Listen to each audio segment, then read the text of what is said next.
राधे राधे, जय श्री कृष्णा। मैं सीमा सिंह बड़ों को चरण स्पर्श, छोटों को प्यार और बराबर वालों को नमस्कार करती हूँ। आज हम आषाढ़ मास में रोज सुनी जाने वाली एक पवित्र कहानी सुनते हैं। आज मैं आपके लिए आषाढ़ मास के स्नान की एक पौराणिक कहानी लेकर आई हूँ। आशा करती हूँ यह आपको जरूर पसंद आएगी। आइए आज हम आषाढ़ मास के स्नान की एक पवित्र पौराणिक परंतु एक नई कहानी सुनते हैं। एक बार एक नगर में एक राजा अपनी 2 रानियों के साथ रहता था। छोटी रानी बहुत खूबसूरत थी। सुंदरता उसके अंग अंग से झलकती थी। हाथ लगा दो तो वह लाल हो जाती थी। ऐसी बला की खूबसूरत रानी थी, मानो स्वर्ग से कोई मेनका और उर्वशी ही उतरी हो। राजा छोटी रानी के रूप और सौंदर्य पर मंत्र मुग्ध हो चुका था। राजा को उसकी सुंदरता के अलावा और कुछ सूझता ही नहीं था। राजा कई कई दिनों तक छोटी रानी के रंग महल से बाहर ही नहीं निकलते थे। उन्होंने प्रजा की सुध बुध लेना ही छोड़ दिया। राजा ने बड़ी रानी की तरफ ध्यान देना भी छोड़ दिया। बड़ी रानी साधारण नए नक्श वाली थी, लेकिन बड़ी ही धार्मिक, दयालु और प्रजा की हितकारिणी थी। सभी मंत्रीगण भी राजा के इस व्यवहार से दुखी रहने लगे। वे सभी बड़ी रानी से ही सलाह मशवरा करने लगे। बड़ी रानी को औलाद सुख प्राप्त नहीं हुआ था। कहाँ से मिलता? राजा बड़ी रानी के पास जाते ही नहीं थे। इधर छोटी रानी को 2 सुंदर पुत्र पैदा हुए। अब तो राजा छोटी रानी के मुरीद हो चुके थे। तब एक बार की बात है, महल में एक महात्मा जी आए। महात्मा जी ने बड़ी रानी के दुख को जान लिया। तब महात्मा जी ने बड़ी रानी को एक नियम झिलवा दिया कि बेटी, तुम रोज एक प्यासे को पानी पिलाने के बाद ही भोजन खाया करो। अगर यह नियम तुम लो तो इसे जीवन भर मत छोड़ना। बड़ी रानी पक्की भक्त निकली। अब वह रोज खाना खाने से पहले महल के बाहर एक जल का लोटा लेकर खड़ी हो जाती। जो भी उन्हें मिलता उन्हें वह पानी पिलाती। उसके बाद ही वह दिन का भोजन खाती थी। इस तरह समय बीतने लगा। उसके बाद बड़ी रानी ने नगर में जगह जगह प्याऊ, कुएं, तालाब खुदवा दिए। कभी कभार बड़ी रानी अपने द्वारा बनाए गए प्याऊ पर चली जाती और लोगों को जल सेवा प्रदान करने लगी। बड़ी रानी की इस सेवा भाव को देखकर नगर की प्रजा बहुत खुश होती। सभी मंत्रीगण भी बड़ी रानी से खुश रहने लगे। तब एक बार की बात है, निर्जला एकादशी का दिन था। बड़ी रानी प्याऊ पर पहुंच गई कि कोई न कोई इधर से निकलेगा, उसे एक लोटा जल पिलाऊंगी। लेकिन उस दिन नगर के सभी लोगों का निर्जला एकादशी का उपवास था। कोई भी जल पीने के लिए नहीं आया। कोई मनुष्य तो क्या, कोई जानवर, पशु पक्षी तक नहीं आया। बड़ी रानी सोच में पड़ गई कि आज उसका नियम टूट जाएगा। तब उसने वहीं पर खड़े खड़े प्रण लिया कि हे विष्णु भगवान, मेरे एक लोटा जल पिलाने के प्रण की आप ही रक्षा करना। मुझे 8 बरस हो गए हैं। मैं जल पिलाने के बाद ही भोजन ग्रहण करती हूँ। फिर आज तो मेरा भी निर्जला एकादशी का उपवास है। अगर कोई भी जल पीने नहीं आया तो मैं खुद भी व्रत नहीं खोलूंगी। फिर उसने तपस्या को और कठोर बना दिया। वो उसी समय वहां एक पांव पर खड़ी होकर प्रतीक्षा करने लगी। इस तरह दोपहर से शाम हो गई। उसके कठोर तपस्या से स्वर्ग में ब्रह्मा विष्णु महेश का सिंहासन डोल पड़ा। तभी नारद मुनि जी वहां पहुंचे और ब्रह्मा जी से बोले कि पिताश्री, मृत्यु लोक में एक रानी कठोर तपस्या कर रही है। आज उसका निर्जला एकादशी का उपवास है। उसने रोज 1 लोटा जल प्यासे को पिलाने का प्रण ले रखा था, लेकिन आज निर्जला एकादशी का दिन होने के कारण कोई नगर का वासी पानी पीने के लिए नहीं पहुंचा। मनुष्य तो क्या, कोई पशु पक्षी जिनावर तक नहीं पहुंचा। इसलिए उस रानी ने अपनी तपस्या को और कठोर बना दिया। वह एक टांग पर खड़ी होकर कठोर तपस्या कर रही है। तब ब्रह्मा जी, इंद्र और महेश और नारद मुनि विष्णु भगवान के पास पहुंचे और पूरी बात बताई कि अब आप ही कोई उपाय बता दी, अब आपको ही मदद करनी पड़ेगी। तब विष्णु भगवान ने सभी देवताओं को आश्वासन दिया कि आप सकुशल होकर अपने अपने लोक को जाइए, मैं सब ठीक कर दूंगा। तब विष्णु भगवान ने एक बूढ़े ब्राह्मण का वेश बनाया और मृत्यु लोक में रानी के पास प्याऊ पर पहुंच गए। बड़ी रानी उस समय आंखें बंद करके एक टांग पर खड़ी थी। तब भगवान, जो बूढ़े ब्राह्मण के वेश में थे, वे बोले कि पुत्री, बहुत प्यास लगी है, क्या पीने को पानी मिलेगा? तभी बड़ी रानी ने अपनी आंखें खोली और दोनों पांव जमीन पर रखकर सीधी खड़ी हो गई और ब्राह्मण को प्रणाम किया और 1 लोटा शीतल जल ब्राह्मण को पिलाया। तो बूढ़े ब्राह्मण के वेश में विष्णु भगवान ने बड़ी रानी को आशीर्वाद दिया कि बेटी, तुझे 7 पुत्र पैदा होंगे। हे पुत्री, तुम पुत्रवती भवो, धनवती भवो। तब बड़ी रानी विष्णु भगवान के वेश में ब्राह्मण से बोली कि हे ब्राह्मण देव, आपका आशीर्वाद है तो जरूर फलेगा फूलेगा, लेकिन शायद मेरे साथ यह संभव न हो पाए, क्योंकि मेरे पति मेरे पास ही नहीं आते, तो पुत्र होना असंभव है।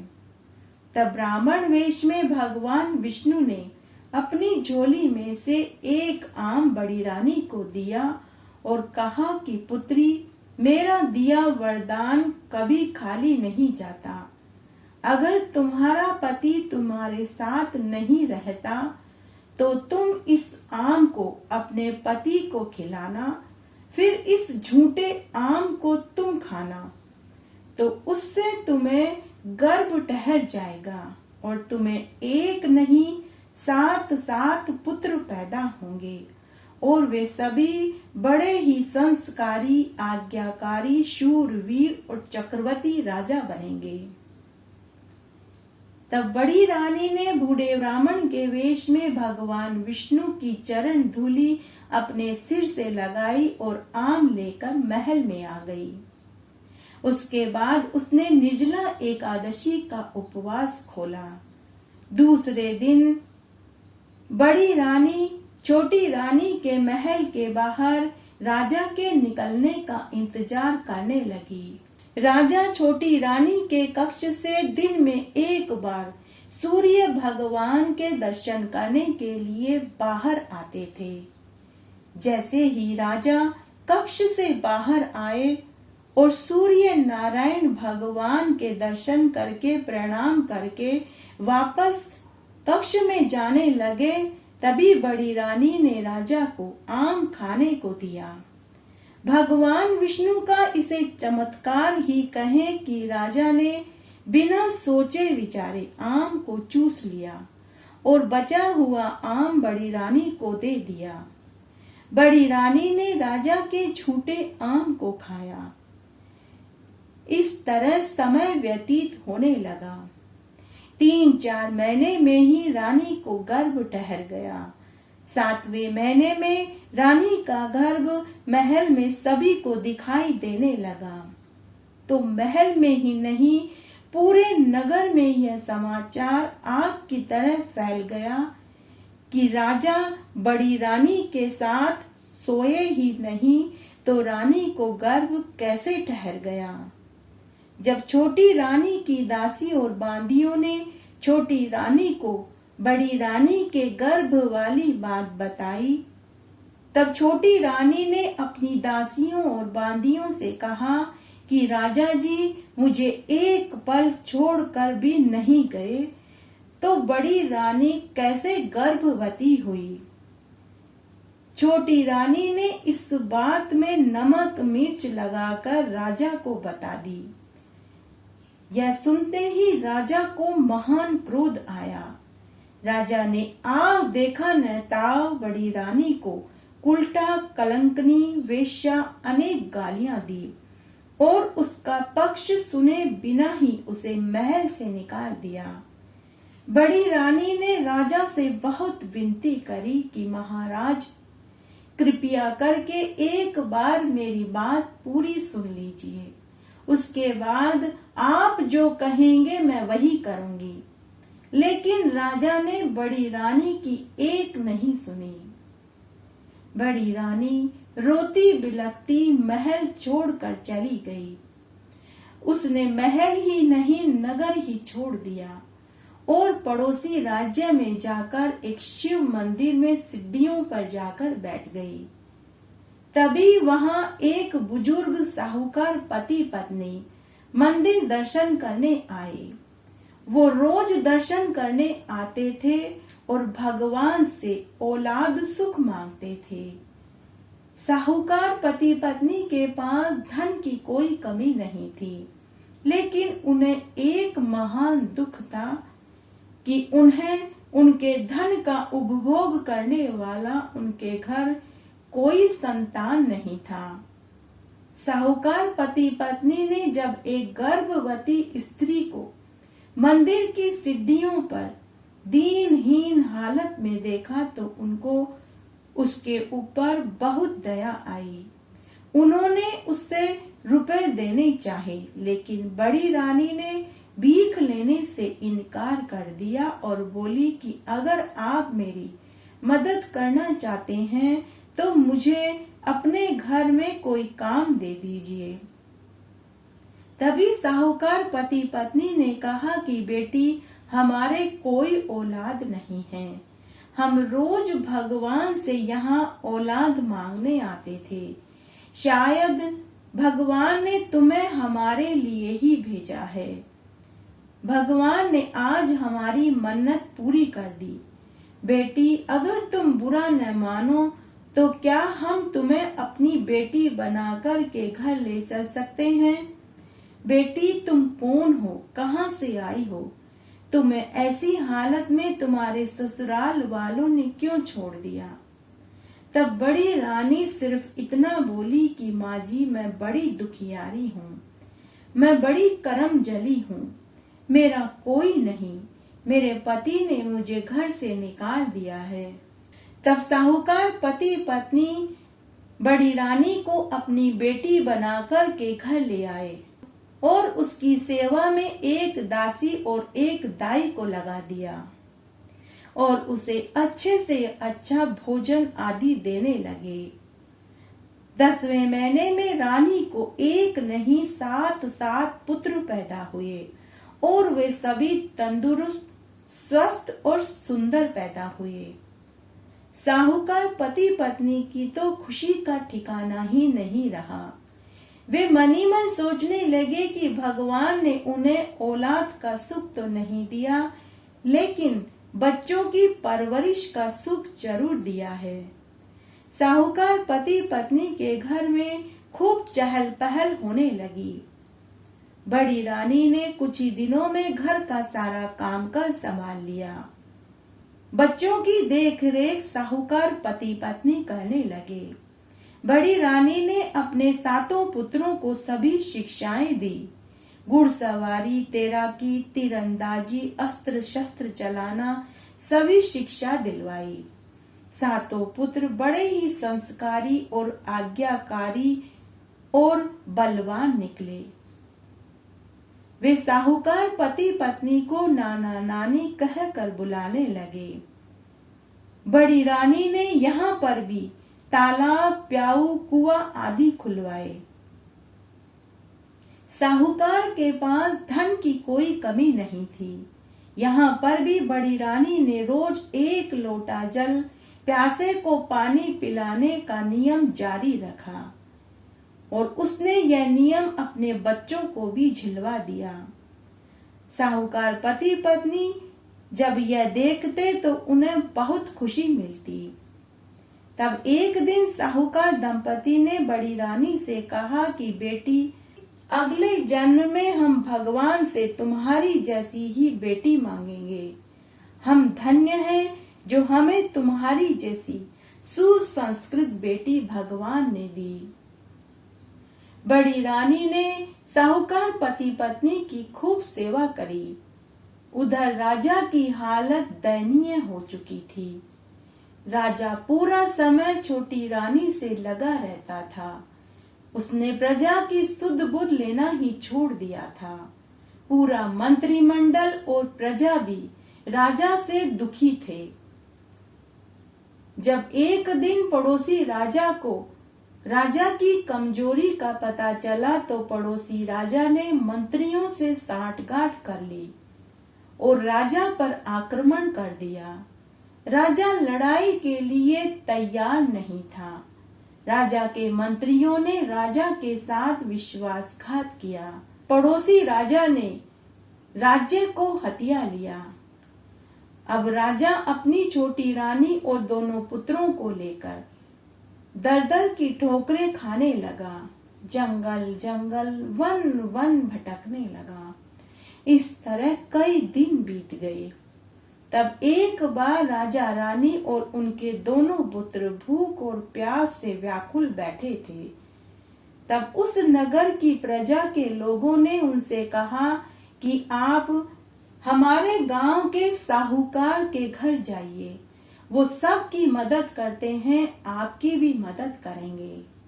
तब राजा ने साहूकार के घर का पता पूछा और राजा अपनी छोटी रानी और दोनों बच्चों को लेकर साहूकार के घर पहुंच गया। साहूकार के घर के बाहर बड़ी रानी के 7 पुत्र खड़े थे और प्यासों को पानी पिला रहे थे। वे सभी एक ही शक्ल के थे। वे भूखों को खाना खिला रहे थे और प्यासों को पानी पिला रहे थे। वहीं साहूकार दंपति भी भिखारियों को अन्न, वस्त्र और रुपया बांट रहे थे। जब राजा ने 7 पुत्रों को देखा तो उसे लगा कि मैं स्वयं का बचपन देख रहा हूँ, क्योंकि बचपन में राजा भी हूबहू वैसे ही दिखाई देते थे। राजा और छोटी रानी और उसके दोनों पुत्र भी वहीं जाकर खड़े हो गए। साहूकार दंपति और बड़ी रानी के 7 पुत्रों ने उनसे कहा कि आप भी भोजन खाइए और दक्षिणा में रुपए, वस्त्र और कंबल लेकर जाइएगा। तभी बड़ी रानी वहां आ गई। राजा ने और छोटी रानी ने बड़ी रानी को पहचान लिया। वो बिना कुछ खाए वहां से जाने लगे तो बड़ी रानी का ध्यान उनके ऊपर गया। तब बड़ी रानी ने उन्हें रोक लिया और उनको अंदर कक्ष में लेकर आ गई। राजा और छोटी रानी ने बड़ी रानी से अपनी गलती की माफी मांगी और सच्चाई पूछी। तब बड़ी रानी ने राजा और छोटी रानी को आम वाली पूरी बात बताई कि आपके झूठे आम को खाने से मुझे गर्भ ठहरा था। यह वरदान मुझे एक महात्मा जी ने निर्जला एकादशी के दिन पानी पिलाने के बाद दिया था। तब राजा ने कहा कि आज मुझे पूरा विश्वास हो गया कि ये मेरे ही बच्चे हैं, क्योंकि इनकी शक्ल हूबहू मेरी जैसी ही है, क्योंकि बचपन में मैं भी ऐसा ही दिखाई देता था। तब राजा ने बड़ी रानी से कहा कि हे रानी, तुम उस दिन भी सत्य कह रही थी और आज भी सत्य कह रही हो। हे रानी, आप मुझे माफ कर दीजिए। मुझे मेरे अपराध का दंड मिल चुका है। मैं अपना राज्य, सम्मान सब खो चुका हूँ। और राजा ने और छोटी रानी ने बड़ी रानी को पूरी बात बताई। तब राजा के सातों पुत्रों ने अपने पिता को वचन दिया कि पिताजी, हम आपका सम्मान और आपका राज्य आपको पुनः दिलवाकर रहेंगे। तब सातों पुत्रों ने गांव के जवानों को एकत्रित करके एक सेना बनाई और राज्य पर आक्रमण कर दिया। इस बार पड़ोसी राजा को मुंह की खानी पड़ी और वे जान बचाकर के भाग छूटे। तब राजा ने अपनी बड़ी रानी को पूरे सम्मान के साथ महल में प्रवेश दिलवाया। वह अपने सातों पुत्रों व छोटी रानी के दोनों पुत्रों को राज्य का भार सौंप दिया। इस प्रकार बड़ी रानी को रोज प्यासे को पानी पिलाकर भोजन करने का फल मिला। हे विष्णु भगवान, जैसे आपने बड़ी रानी के संकल्प का मान रखा, वैसे सबका रखना। कहानी कहने वाले का, सुनने वाले का और हुक्कारा भरने वाले का। घटती हो तो पूरी हो, पूरी हो तो परवान चढ़े, भूले बिसरे नाम तेरे भंडार में भरे। इस तरह आज हमने आषाढ़ मास में सुनी जाने वाली एक पौराणिक कहानी सुनी। आशा करती हूँ यह आपको जरूर पसंद आएगी। मेरे साथ बने रहने के लिए आपका धन्यवाद। आगे आने वाली कथा कहानियों के लिए भी आप इसी तरह मेरे साथ बने रहें। धन्यवाद।